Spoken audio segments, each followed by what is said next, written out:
Yeah, so I mean, Seraph butterfly is probably always going to be my favorite type of butterfly.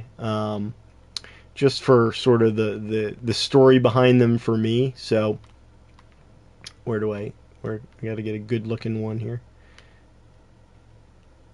Yeah, so the Seraph butterfly when I first joined up the GEC around it was like January 2020 around I think.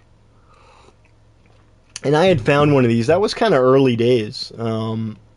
For fauna hunting, and I had found one of these, and I was just sharing pictures. I didn't really know. I was like, "That's a cool looking butterfly."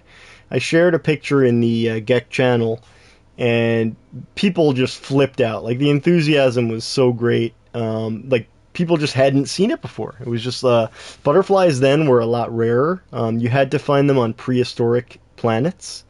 There would always be two T Rexes and a butterfly on these prehistoric planets, but they weren't that common. So you'd have to find a prehistoric planet, and then that's the only way to get a butterfly at that point.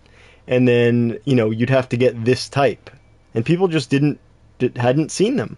So when I found it, it was like, "What is that?" People kind of flipped out, and I got to name it. I named it Seraph Butter, sort of for the community. It was like a big thing at that point for me. I was just joining up. I was like, "Oh, I get to name this thing, this subgenus."